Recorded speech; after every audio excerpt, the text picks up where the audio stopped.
In the winter of 1881, the Nevada Territory was silver country, where fortunes were blasted from mountainsides and where a man could go from pauper to millionaire with a single lucky strike.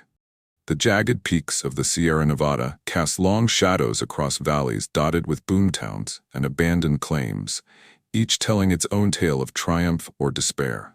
It was here, in the desolate hills east of Virginia City, that mining engineer Thomas Dynamite O'Malley discovered that 20 years of expertise and an unblemished reputation meant nothing when faced with the greed of corrupt mine owners and their bought judges.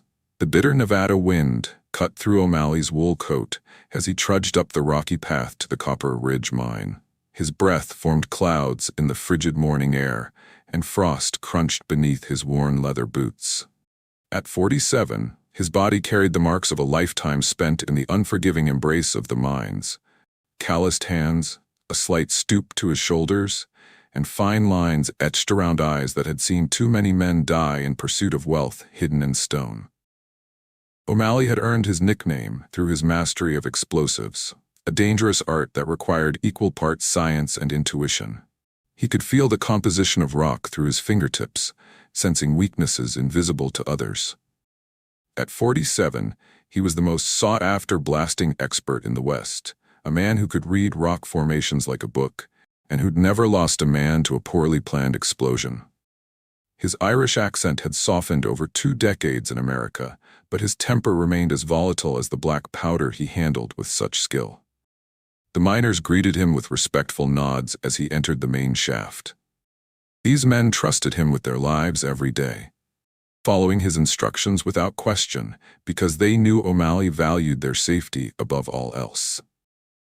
Unlike many engineers who viewed miners as expendable tools, he knew each man by name, understood their family's needs, and fought for safer conditions even when it cut into profits. For 3 years, he'd worked the Copper Ridge mine for the Consolidated Mining Company, turning a played-out claim into one of the richest silver producers in Nevada. The miners trusted him with their lives, the owners praised his results, and O'Malley had saved enough money to buy his own claim when the right opportunity arose. His small cabin near the mine entrance was sparse but comfortable, containing little more than a bed, a desk covered with geological surveys, and shelves lined with technical manuals and Irish poetry. That opportunity vanished on a Tuesday morning when he discovered a discrepancy between his own ore samples and the company's published reports.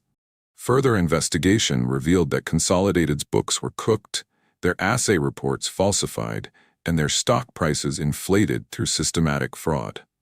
The mine was nearly worthless, but Eastern investors were pouring money into it based on O'Malley's reputation and fabricated ore samples.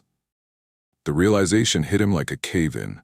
For weeks, he'd been unwittingly complicit in a massive swindle. His good name used to lure innocent people into financial ruin. The thought made his stomach churn and his Irish Catholic conscience burn with shame. "You're an honest man, O'Malley," Company President Harrison Blackwood had said during a tense confrontation in his Virginia City office. The room reeked of expensive cigars and cologne imported from Paris, a stark contrast to the earthy smells of the mine. Blackwood's manicured hands rested on a polished mahogany desk that cost more than most miners earned in a year. "That's admirable, but it's also expensive. Perhaps we can find a way to make honesty more profitable for you." Blackwood slid a bank draft across the desk. The amount written on it made O'Malley's eyes widen despite himself. It was enough to buy not just a claim, but an entire operation with modern equipment and a crew of experienced miners. The bribe was substantial, enough to buy his own mine and set himself up for life. All O'Malley had to do was keep his mouth shut about the fraud and continue producing glowing reports about Copper Ridge's potential. "I've got a reputation to maintain," O'Malley had replied, his Irish temper flaring as he pushed the draft back across the desk. The paper seemed to burn his fingertips like acid. "And it's not for sale at any price." Blackwood's smile never reached his cold gray eyes. "That's unfortunate, Mr. O'Malley. Very unfortunate indeed. I hope you'll reconsider before you do something impulsive." The threat hung in the air between them, clear as dynamite smoke after a blast. In the days that followed, O'Malley gathered evidence of the fraud, carefully documenting discrepancies and collecting genuine ore samples that proved the mine's declining output. He kept these records hidden in a hollowed-out copy of Yeats' poetry, planning to take them to the federal marshal in Carson City. The betrayal came from his own assistant, a smooth-talking geology student named Preston Vale, who'd been feeding information to Blackwood's associates. Vale was everything O'Malley was not: young, university-educated, and ambitious to the point of ruthlessness. Where O'Malley had learned his craft through apprenticeship and hard experience, Vale boasted of his formal education and connections to Eastern mining interests. "Mr. O'Malley, I think you should see this," Vale had said one evening, his excitement seemingly genuine as he unfolded a map of the mine's lower levels. "I've been analyzing the geological formations in the North Tunnel, and I believe there's a significant silver deposit that we've overlooked." O'Malley studied the map with professional interest, noting Vale's meticulous annotations and calculations. The theory was sound, and if correct, it could mean a substantial new vein. "Worth investigating," O'Malley agreed. "We'll take a team down tomorrow morning." "Actually," Vale suggested, lowering his voice, "I think we should check it immediately, just the two of us. If word gets out before we can secure the area." The implication was clear. Miners were known to jump claims if valuable deposits were discovered. O'Malley hesitated, then nodded. Vale's reasoning made sense, and the North Tunnel was stable enough for a quick inspection. They descended into the mine's depths, their way lit only by the flickering glow of lanterns. The air grew thicker as they ventured deeper, heavy with moisture and the earthy scent of mineral-rich stone. Their footsteps echoed in the narrow passage, accompanied by the distant drip of water and the occasional settling of timber supports. Vale had convinced O'Malley to inspect a remote section of the mine alone, claiming to have found a promising new vein that needed expert evaluation.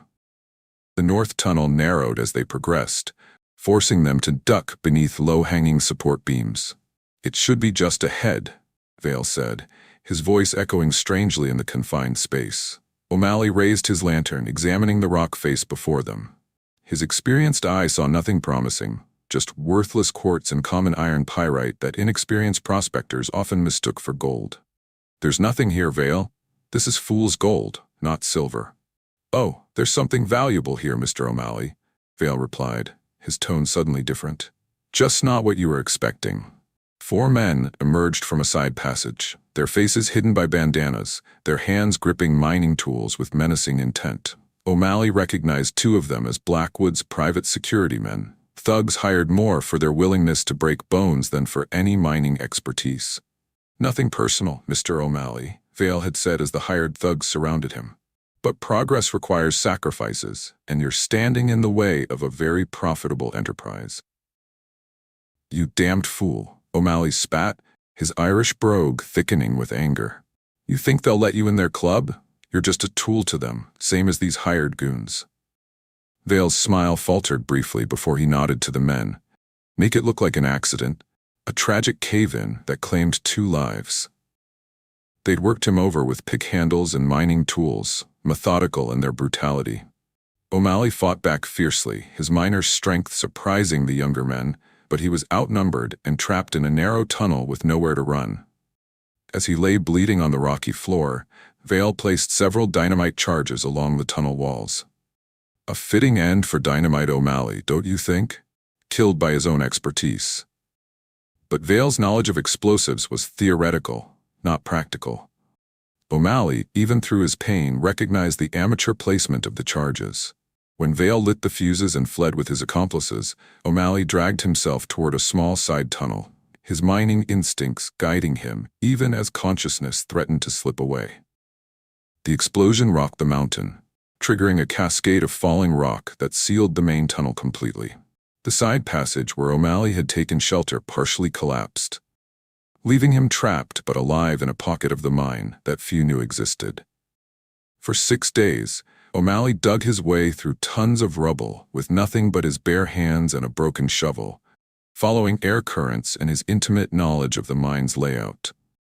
The darkness was absolute, broken only when he struck his last few matches to check his progress. He rationed his single canteen of water, taking only enough to keep himself alive, and ate the few strips of jerky he'd had in his pocket. His hands became raw masses of torn flesh, his fingernails torn away by the endless scraping against stone. Each breath drew rock dust deeper into his lungs, causing coughing fits that left him gasping and weak. But with Irish stubbornness and a miner's determination, he continued to dig, inch by painful inch. When he finally emerged from a forgotten airshaft 3 miles from the main entrance, he was more dead than alive. His hands raw and bleeding, his lungs full of rock dust, his body broken, but his spirit unbroken. The bright Nevada sunlight blinded him after days in darkness, and the fresh air made him dizzy with its richness. He stumbled down the mountainside, delirious with pain and exhaustion, following a deer trail that wound through scrubby pine trees and across rocky slopes. His vision blurred. His legs finally gave out, and he collapsed outside a remote cabin built into the side of a canyon, the home of someone the locals whispered about but rarely saw, the mysterious woman who lived alone in the wilderness and who some claimed was a witch. The woman who found him was nothing like the stories suggested. Katerina Kate Volkov was a 39-year-old Russian immigrant who'd fled the pogroms of her homeland with nothing but her medical knowledge and an iron determination to build a new life in America. She was a small woman with prematurely gray hair and intelligent, dark eyes that had seen too much suffering to be shocked by violence. Bože moi, she whispered in Russian, recognizing the signs of cave-in injuries from her work in the Siberian mines. What have they done to you? She dragged his unconscious form into her cabin with surprising strength for her size. The interior was warm and filled with the scent of dried herbs and wood smoke. Shelves lined the walls, holding bottles of tinctures, powders, and medical instruments that gleamed in the firelight. Kate had trained as a physician in St. Petersburg before political troubles forced her family to flee Russia. In Nevada, her foreign credentials meant nothing, but her skills were desperately needed in a territory where doctors were scarce and mining accidents were common. She'd established herself as an unofficial healer, treating everyone from Chinese railroad workers to Paiute Indians. "The mountain tried to kill you," she observed as she cleaned his wounds with practiced efficiency, her accent giving her words a musical quality. "But you are too stubborn to die, yes?" Her cabin was part medical clinic, part laboratory, filled with herbs, surgical instruments, and chemistry equipment that she used to analyze ore samples for prospectors who couldn't afford official assays. She'd carved out her own niche in the Nevada wilderness, serving people that the established medical community ignored. For days, O'Malley drifted in and out of consciousness as Kate treated his injuries.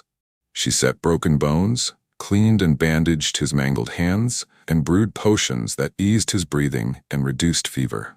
Her methods combined Western medical training with traditional Russian folk remedies and knowledge gained from local native healers.